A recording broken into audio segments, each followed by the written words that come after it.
So there's definitely a lot of opinions out there about how effective an N95 respirator is versus a surgical mask at preventing the wearer from getting infected with a contagious virus. So today we're going to take a look at a 4-year-long study that followed 2,862 medical workers working at 137 different medical centers during peak flu season. And they gave half the staff N95 respirators and the other half surgical masks to wear at work to determine if either of them was even effective at preventing these workers from contracting the flu, and if so, which one was most effective. And I think you're going to be just as surprised by the results as I was. But first, let's take a look at what the differences are between an N95 respirator and a surgical mask. So according to the CDC, a respirator is a personal protective device that is worn on the face or head and covers at least the nose and mouth. A respirator is used to reduce the wearer's risk of inhaling hazardous airborne particles. An N95 FFR is a type of respirator which removes particles from the air that are breathed through it. These respirators filter out at least 95% of very small 0.3 micron particles. And on the same page, they say surgical masks are loose-fitting and provide only barrier protection against droplets, including large respiratory particles. Most face masks do not effectively filter small particles from the air and do not prevent leakage around the edge of the mask when the user inhales. So an N95 respirator is designed to create a tight seal for the user so that most of the air does get filtered through the respirator, and it can filter out up to 0.3 microns, which is small enough to capture most viruses. Now, surgical masks were actually designed to prevent the wearer from contaminating the surrounding area when they cough, sneeze, breathe, or even talk. They do not filter out small particles like the N95 respirator does, and they do not create an airtight seal. This is what's known as leakage, where air can come in from the top and around the sides of the mask and just bypass the mask altogether. So if we go back to that 4-year-long study, you would expect to find that the N95 respirator is significantly more effective at preventing the wearer from contracting the flu.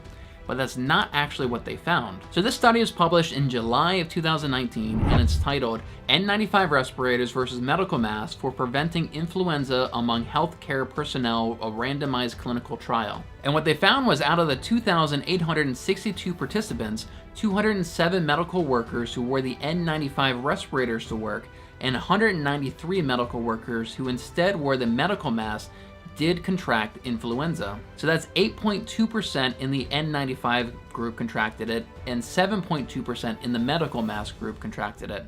So that is only a difference of 1% between the two masks. And this led the authors of the paper to conclude no significant difference between the effectiveness of N95 respirators and medical masks in preventing the laboratory-confirmed influenza amongst participants routinely exposed to respiratory illness in the workplace. So pretty surprising results. And personally, two big things stood out to me when reading through this study. So first, I'm pretty surprised by how high those numbers are of people who actually got infected with the flu. It's 8.2% and 7.2%, and these are trained medical professionals. But my assumption is that these high numbers are probably a result of just them being exposed to this virus on almost a daily basis. And my guess is that this is probably more of a result of them not following other best practices during their shifts, such as washing their hands for 20 seconds, removing their mask properly, and not touching their face, and probably less of a result of them actually inhaling the virus and getting infected that way. Many viruses can actually live on the surface of different materials anywhere from a few hours up to several days,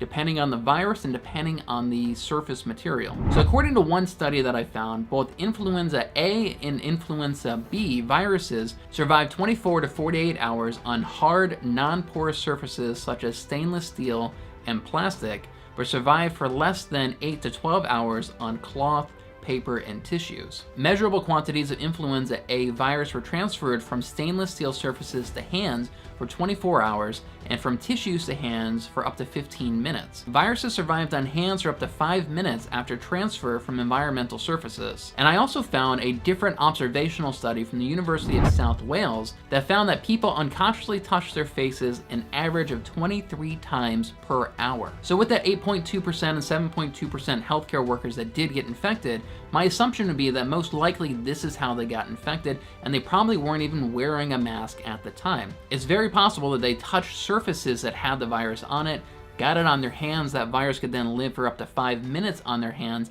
and then they touched their faces unconsciously, and they may have contracted the viruses that way. My second big takeaway from this is that it appears that just having anything covering your mouth and your nose and that's filtering out those larger particles and providing that barrier protection against droplets is almost just as effective as a respirator specifically designed to filter out particles the size of viruses. And the so-called leakage that you get from air seeping in around your surgical mask may not be as big of a deal as many people make it out to be. So my assumption after reading this is that if you wear just about any kind of cover on your face, it can have a pretty big impact. And in fact, on the CDC's website, they say that if hospitals run out of N95 respirators and surgical masks, they can use improvised masks. In setting where face masks are not available, healthcare professionals might use homemade masks, example bandana or a scarf, for cases of patients as a last resort. So even with a bandana, you're probably still getting that barrier protection against droplets, including large respiratory particles, that the CDC says that you also get wearing a surgical mask. And even with the bandana, you're still benefiting